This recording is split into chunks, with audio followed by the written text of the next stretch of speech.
am Corey Van Bibber, and I go to Texas A&M University, San Antonio.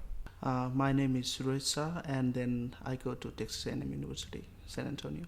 Donald of the Wilcox clan. I actually go to the University of Texas at San Antonio.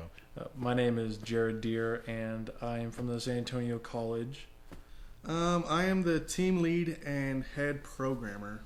My part was basically helping Corey, my team lead, in the programming, and then also with the team management.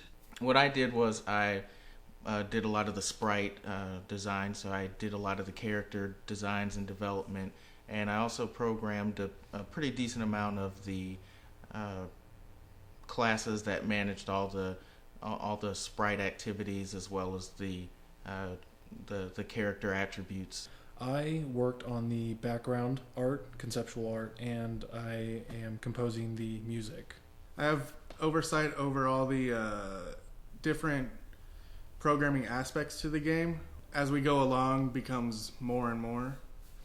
I'm making sure that my children start with that first so that they understand the origins of some of the games that are out today. And so when I designed it with that in mind, as if I was almost building an NES game, so characters were limited to a certain amount of colors, and the animations were not as fluid as they would be on a next-gen console, whether 2D or 3D. Also threw in some other limitations as far as how big the sprites can be or the characters can be and what kind of animations they can have. Because the screen is so small, I originally intended for the weapons to have a very identifiable look to them, both in color and in shape. And so with all the four weapons that the hero uses in Renuvia, which includes the solar gun, the solar-powered gun, wind turbine cannon, rechargeable battery electrical weapon, and water cannon, which uses a water turbine to power itself. All right, so one of the key things is, since we are building for a mobile app, the game itself utilizes the way that most phones today tilt. So for controls, there's no direct input like a joystick or a D-pad. To go up, you have to tilt the phone forward. To go down, you tilt it back, and then tilt it right and left to go accordingly. We use the tap feature to attack, utilizing the different weapons that you can unlock throughout. Total levels, we're looking at above 40 for the whole game. And in total, about 10 to 15 individual areas.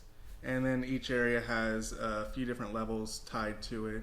The story of Renuvia follows a unnamed character as he is tasked with finding out what's going on around his village called Renuvia. From there, it just snowballs into finding more and more about the people who put the dam that's blocking the river. Renuvia is a throwback to those older NES games once again, where you have some evil corporation or company or organization that's out to take or misuse a number of natural resources, and it's up to the hero to basically go and restore order and peace. And so Renuvia to me is essentially that simple of a plot line, where you have evil company X going and just depleting natural resources from an entire community, and it's up to one person to go and single-handedly defeat so many hordes of enemies to make sure that the evil corporation is defeated and crushed. A direct environmentalism approach that we went with it, but also that pickups you have in the game, different recyclables, and then you use that, and they kind of, not only is the story itself driven by environmentalism, but the gameplay is as well.